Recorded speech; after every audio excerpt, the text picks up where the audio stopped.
Welcome to Radio Mirchi 98.3 FM Kolkata's audio presentation, Sunday Suspense. ঠাকুরমশাই, আপনি কি কোনো কারণে চিন্তিত?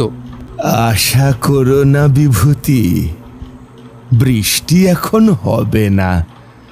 সেই শেষ রাতের দিকে সামান্য বৃষ্টি হলেও হতে পারে, তাই গরম এরকমই থাকবে।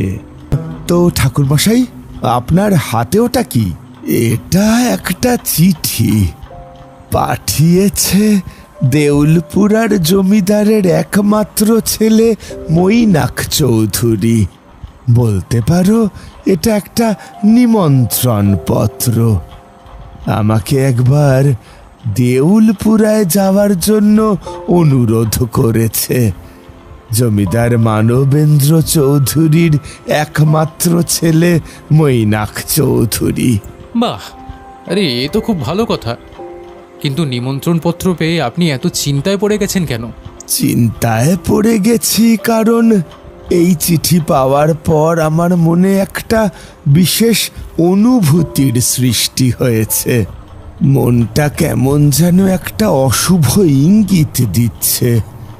মন বলছে নিশ্চয়ই কোনো বিপদ ঘটেছে দেউলপুরায়।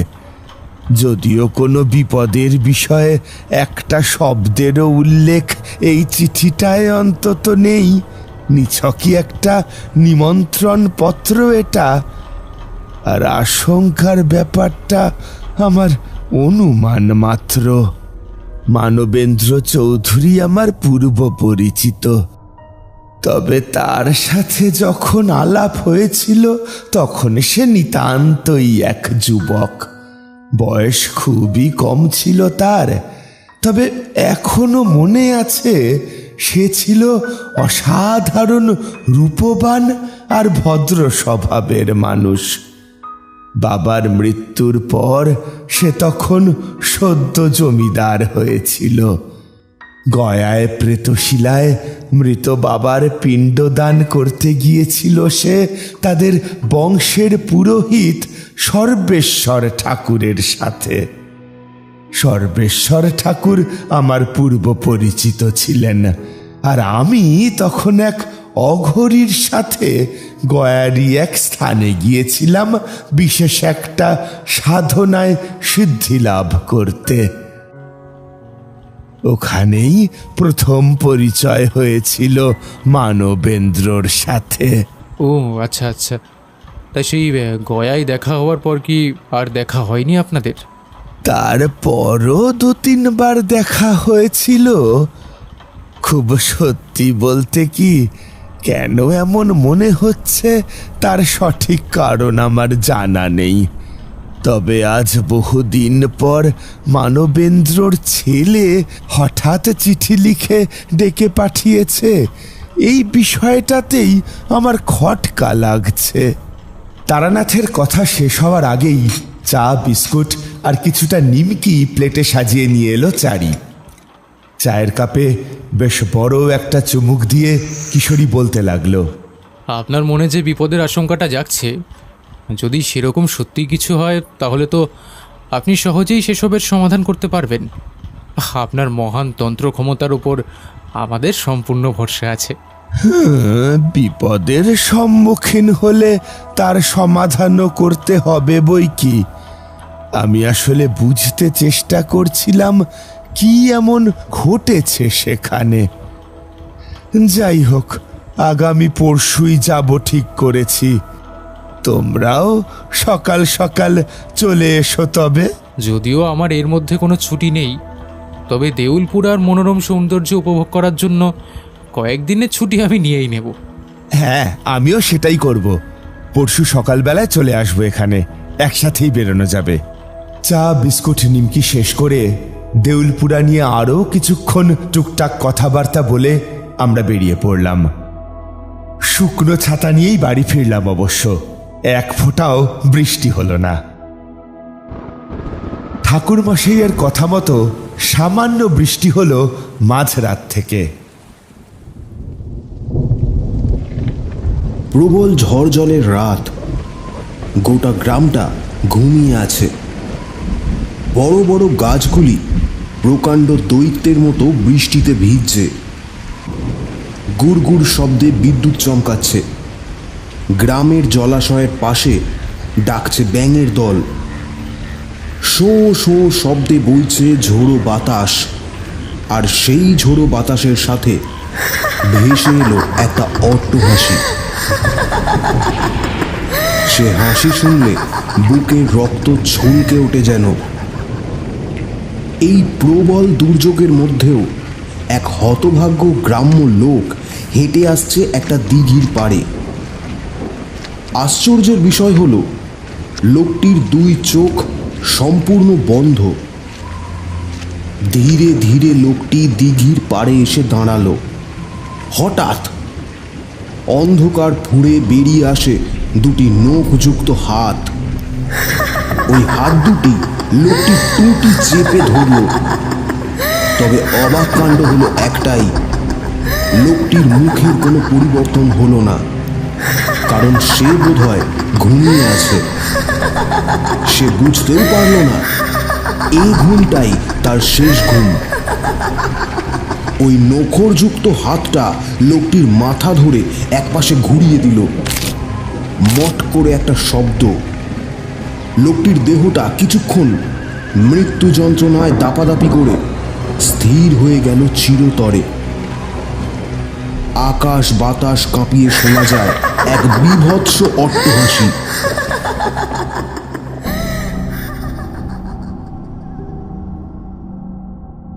নির্দিষ্ট দিন সকাল 7:15 আমরা পৌঁছে গেলাম ঠাকুরমশাইয়ের বাড়িতে।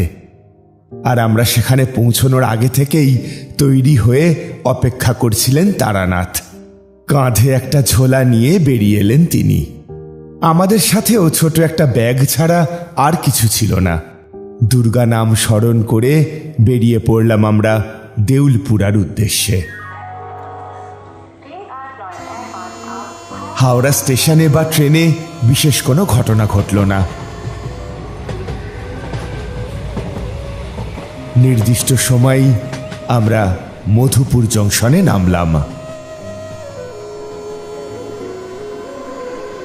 আপনি ঠিকই বলেছিলেন ঠাকুরমশাই, জায়গাটা সত্যিই বেশ ভালো। বিশুদ্ধ হাওয়ায় প্রাণটা একেবারে জুড়িয়ে গেল। হ্যাঁ সত্যি, এখানে মোটেই তেমন গরম নেই। এখানে দাঁড়িয়ে সময় নষ্ট করলে চলবে না।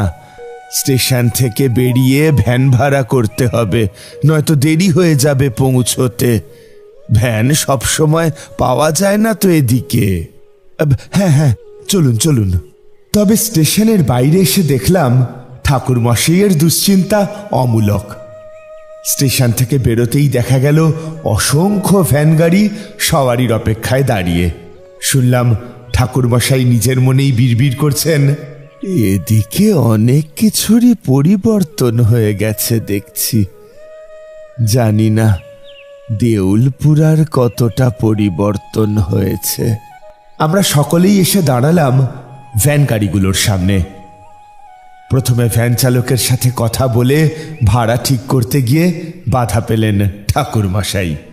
দেউলপুরা যেতে কত ভাড়া নেবে গো? দেউলপুরা? আগে দেউলপুরা তো যাবো না কর্তা। যাবে না কেন? দেউলপুরার মানুষ মরতেছে কর্তা, কেমনি মরতেছে কেউ জানে না। ওদিকে কেউ যেতে চাইবো না। মানুষ মরছে ওদিকে? সে কি, কতজন মারা গেছে? তা প্রায় জনার সাথে হলো। সবাই বেটা ছেলে কর্তা, হাটটা কাটটা জোয়ান মর্দ। কি হইতিছে কেউ জানে না, শুধু সকালবেলা নিস্তেজ শরীরখানা পাওয়া যেতিছে। ওরে বাবা, এই বলে কি? পুরুষ মানুষের ওপর বোধহয় খুনির খুব রাগ। ওখানে যাওয়া বোধহয় আমাদের ঠিক ঠিক হবে না ঠাকুরমশাই। ভ্যান চালকের কথাগুলো শুনে মাথাটা গুলিয়ে গিয়েছিল। কোনো মন্তব্যই করতে পারলাম না। পরিবেশের সৌন্দর্যে নিমেষেই কেউ যেন কালি লেপে দিয়েছিল। শুধু মনে হচ্ছিল ঠাকুরমশাই ঠিক কথাই বলেছিলেন যে দেউলপুরায় কোনো বিপদ ঘটেছে। এবার হয়তো সত্যিই আমরা কোনো ভয়ঙ্কর অভিজ্ঞতার সম্মুখীন হতে চলেছি। ঠাকুরমশাইয়ের সাথে আরও কয়েকজন ভ্যান চালকের কাছে আমরা গেলাম, কিন্তু কেউই রাজি হলো না দেউলপুরায় নিয়ে যেতে। কি উপায় করা যায় সেই কথা ভাবতে ভাবতে একটা ঝাঁকড়া গাছের নিচে এসে দাঁড়ালাম আমরা। ঠাকুরমশাই চিন্তিত সুরে বললেন, বড় ভুল হয়ে গেছে। আসার আগে মানবেন্দ্রকে একটা খবর পাঠালে ভালো হতো, সে নিশ্চয়ই একটা গাড়ি পাঠিয়ে দিত। ঠাকুরমশাইয়ের কথা শেষ হতে না হতেই দেহাতি গ্রাম্য ভাষায় কেউ একজন ডেকে উঠল আমাদের পেছন থেকে। ওই বাবুরা, শুনতিস?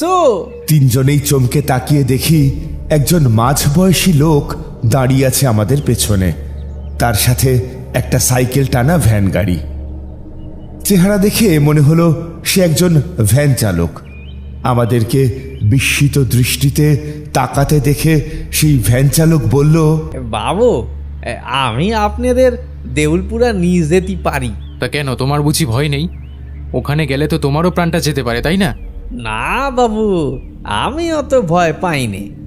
এ তো খুবই ভালো কথা, তুমি তাহলে আমাদের নিয়ে চলো, ভাড়া ছাড়াও কিছু বকশিস আমি তোমাকে দিয়ে দেব। না বাবু, বকশিস আমি চাইনি। আমি শুধু চাই আপনাদের জায়গা মতো পৌঁছে দিতে। নেন বাবু, নেন, আর দেরি করবেন নি। ভ্যান চালকের কথাগুলো বড় অদ্ভুত লাগছিল। তার গলার স্বর আর চোখের চাহনিও কেমন যেন অস্বাভাবিক। তাছাড়া একটা কথা ভেবে আমার বড় অবাক লাগলো, কোনো ভ্যান চালক যেখানে আমাদের নিয়ে যেতে রাজি হলো না, সেখানে এই লোকটা হঠাৎ আগ বাড়িয়ে চলে এসেছে আমাদের দেউলপুরায় নিয়ে যাবে বলে। তার উপর সে কোনো বকশিস নিতেও রাজি হচ্ছে না। এর অন্য কোনো মতলব নেই তো? আমার ভাবনার মাঝেই ঠাকুরমশাই বললেন, বেশ, চলো তাহলে। কিশোরী, বিভূতি, তোমরাও ভ্যানে উঠে পড়ো। আর হ্যাঁ, চিন্তার কিছু নেই, লোকটা আর যাই হোক চোর জোচ্চোর নয়। তারানাথের কথা শুনে কিশোরী আর আমি পরস্পরের মুখের দিকে একবার তাকালাম, তারপর উঠে পড়লাম ভ্যানে। ঠাকুরমশাইও ভ্যানে উঠে বসলেন। প্রায় সাথে সাথেই ভ্যান চলতে শুরু করলো। মনের মধ্যে চলতে থাকা ভয়ানক দুশ্চিন্তার ঘোরের মধ্যে থেকেই কেটে গেল সময়টা। হঠাৎ একটা ঝাঁকুনিতে বাস্তবে ফিরলাম আমি। তাকিয়ে দেখি একটা বিশাল বড় বাড়ির সামনে দাঁড়িয়ে আছে আমাদের ভ্যান। বুঝতে অসুবিধে হলো না এটাই জমিদার মানবেন্দ্র চৌধুরীর বাড়ি। একে একে ভ্যান থেকে নেমে দাঁড়ালাম আমরা। তখনই দেখি একটি কম বয়সী ছেলে হন্তদন্ত হয়ে এগিয়ে আসছে আমাদের দিকে। সুন্দর সুগঠিত চেহারা আর ঢলঢলে লাবণ্যে ভরা মুখ দেখে সহজেই বুঝতে পারলাম সেই হলো জমিদার পুত্র মৈনাক। মৈনাক এসে ঠাকুরমশাইয়ের পা ছুঁয়ে প্রণাম করল। আপনি এসেছেন ঠাকুরমশাই? চিঠি পেয়েছিলেন তাহলে, তাই না? বাবা আপনাদের দেখে অত্যন্ত খুশি হবে। আপনাকে সামনে থেকে না দেখলেও বাবার মুখে আপনার কথা আমি অনেক শুনেছি, তাই দেখেই চিনতে পেরে গেছি। কল্যাণ হোক। মৈনাক আমাদেরও প্রণাম করতে এগিয়ে এলো। সসব ব্যস্তে আমরা তাকে বাধা দিলাম।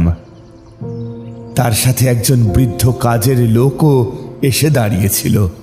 সেই বৃদ্ধ আর মৈনাক দুজনেই আমাদের সাদরে ভেতরে যেতে বললেন। আসুন, আপনারা ভেতরে আসুন। অনেকটা পথ এসেছেন তো, এখন আপনাদের বিশ্রামের প্রয়োজন। আসুন। হ্যাঁ বাবুরা, ভেতরে চলুন সবাই। ব্যাগগুলো আমায় দিন, ব্যাগগুলো দিন। না না, কোনো অসুবিধা নেই, এগুলো মোটেই ভারী নয়, আমার সাথেই থাক। হ্যাঁ হ্যাঁ, থাক না, এগুলো আমরা নিতে পারবো, তোমাকে নিতে হবে না। ঠিক আছে বাবু, আসুন আপনারা। মৈনাক আর চাকরের পিছনে জমিদার বাড়িতে ঢুকতে গিয়ে হঠাৎ আমার খেয়াল হলো ভ্যান চালকের ভাড়া দেওয়া হয়নি। পিছনে ফিরে ভ্যান চালককে টাকা দিতে গিয়ে দেখি সে কোথাও নেই। কি করব ভাবছি, এমন সময় কানে এলো ঠাকুর মশাইয়ের ডাক।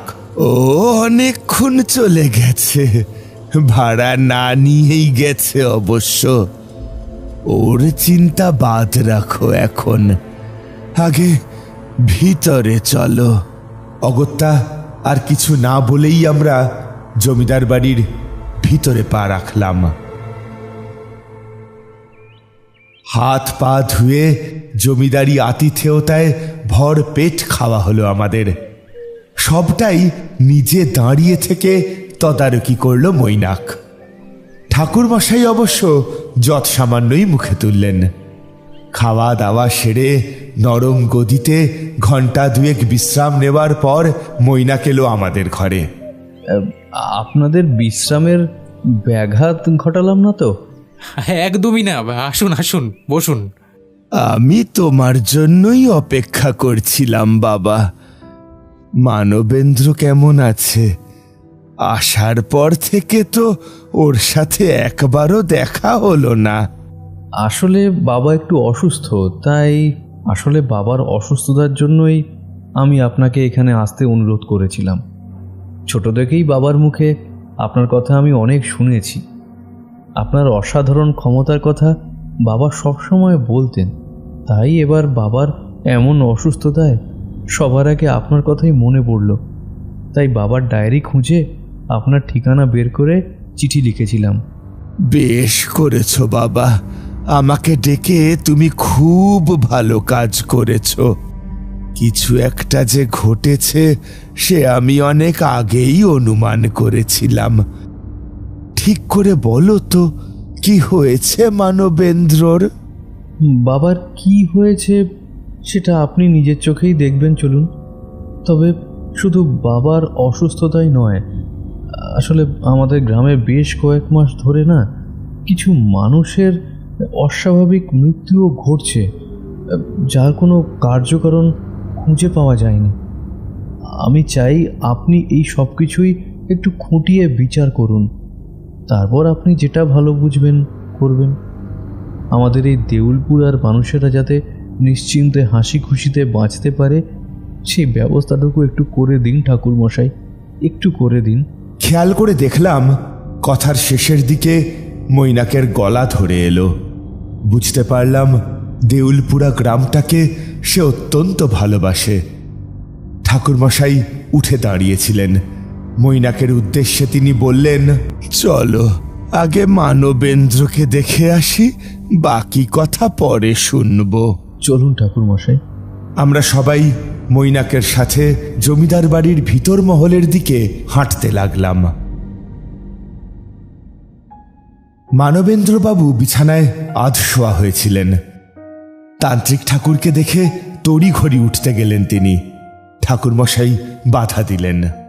না না না না না, তুমি শুয়ে থাকো মানবেন্দ্র। আমি জানি তুমি আমাকে যথেষ্ট সম্মান আর শ্রদ্ধা করো। এখন তোমার অসুস্থতার মধ্যে বাহ্যিক সম্মান দেখানোর কোনো প্রয়োজন নেই। আসুন আসুন ঠাকুরমশাই, আসুন। আপনাদের আসতে কোনো অসুবিধা হয়নি তো? আমি এখন কিছুটা সুস্থ আছি। আপনি জানিয়ে রাখলে আমি গাড়ি পাঠিয়ে দিতাম মধুপুরে। মানবেন্দ্র বাবুর দিকে তাকিয়ে দেখলাম অত্যন্ত বলিষ্ঠ সুঠাম চেহারার অধিকারী সেই ভদ্রলোক। মুখে চোখে ফুটে উঠছে আভিজাত্য, তবে তাতে অহংকারের লেশমাত্র নেই। এমন সুন্দর চেহারার মানুষ আমি খুব কমই দেখেছি। যদিও একটু রুগ্ন দেখাচ্ছে তাকে, সেটা নিশ্চয়ই তার বর্তমান অসুস্থতার কারণে। আমাদের প্রতিও সম্মান প্রদর্শন করে ভদ্রলোক বললেন, আপনারা দয়া করে বসুন। আমার অত্যন্ত সৌভাগ্য যে আপনারা আমাদের এই দেউলপুরায় এসেছেন। মৈনাক আপনাদের ঠিকমতো দেখাশোনা করছে তো? হ্যাঁ, আপনি চিন্তা করবেন না, আপনার সন্তান আপনার মতোই যোগ্য ও ভালো মানুষ। উনি আমাদের যথেষ্ট খেয়াল রাখছেন। হ্যাঁ, সত্যিই তাই। তাছাড়া আপনাদের দেউলপুরের সৌন্দর্য আমাদের মোহিত করে তুলছে। সত্যি আমাদের দেউলপুরা অতুলনীয়, কিন্তু কয়েক মাস ধরে এখানে কিছু মানুষের অস্বাভাবিক মৃত্যু ঘটেছে। সেই মৃত্যুর কারণে আজকাল দেউলপুরার মানুষের মনে শান্তি নেই। আমি খুবই দুশ্চিন্তায় আছি ঠাকুর মশাই।